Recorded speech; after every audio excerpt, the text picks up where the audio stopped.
আজকের ভিডিওতে আমি আপনাদেরকে জানিয়ে দেব কৃষক বন্ধু প্রকল্পের প্রথম কিস্তির টাকা কবে পাবেন। সেই সঙ্গে এবারে কৃষক বন্ধু প্রকল্পে কোন কোন কৃষকদের নাম বাদ দিতে পারে আর কবে থেকে প্রকাশিত হবে নতুন লিস্ট। এছাড়াও কৃষক বন্ধু প্রকল্পের পরবর্তী কিস্তির টাকা কবে থেকে দেওয়া শুরু হবে এবং কৃষকরা কত টাকা করে পাবেন, সমস্ত কিছু জানিয়ে দেব আজকের এই ভিডিওটিতে এবং আপনাদেরকে প্রমাণ সমেত দেখাবো। তাই ভিডিওটি প্রথম থেকে শেষ পর্যন্ত দেখবেন এবং আপনি কোন জেলা থেকে দেখছেন অবশ্যই কমেন্টে লিখে জানাবেন। কৃষক বন্ধু প্রকল্প নিয়ে বড় ঘোষণা, খারিফ সিজনে টাকা দেওয়ার ফাইনাল তারিখ প্রকাশ। এই মুহূর্তে পশ্চিমবঙ্গের কৃষকরা অপেক্ষা করে আছে কবে তাদের প্রথম কিস্তির টাকা দেবে।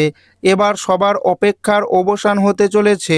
খুব তাড়াতাড়ি আপনার ব্যাংক অ্যাকাউন্টে কৃষক বন্ধু প্রকল্পের খরিফ সিজনের টাকা পেতে চলেছেন। কৃষক বন্ধু প্রকল্পের টাকা পেতে কেন এত দেরি হচ্ছে?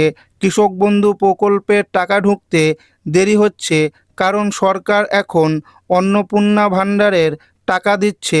একসাথে দুইটি প্রকল্পের টাকা দেওয়া সরকারের পক্ষে চাপ হয়ে যাচ্ছে, যার জন্য কৃষক বন্ধু প্রকল্পের টাকা দিতে দেরি হচ্ছে।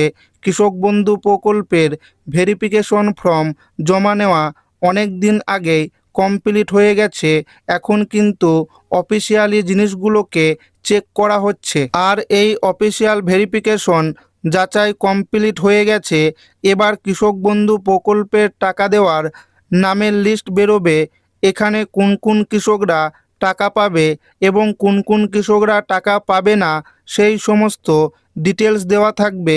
যদি কোনো কৃষককে টাকা ফেরত দিতে হয় সেই সম্পর্কেও দেয়া থাকবে নতুন লিস্ট। কৃষক বন্ধু প্রকল্পের কিস্তির টাকা কিন্তু এবারে আপনারা খুব তাড়াতাড়ি পেতে চলেছেন। 20 আগস্ট থেকে কৃষক বন্ধু প্রকল্পের প্রথম কিস্তির টাকা দেওয়া কি শুরু হয়ে যাবে।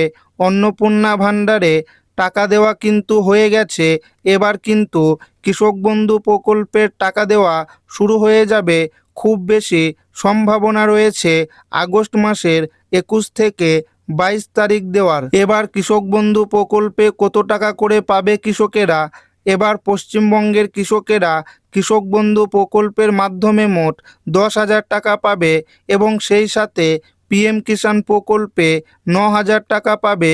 এবারে একজন কৃষক বছরে কিন্তু সর্বোচ্চ 19,000 টাকা পর্যন্ত পাবে। আর যারা ভূমিহীন কৃষক রয়েছে তারা বছরে সর্বোচ্চ 4,000 টাকা পাবে, প্রতি কিস্তিতে 2,000 টাকা করে।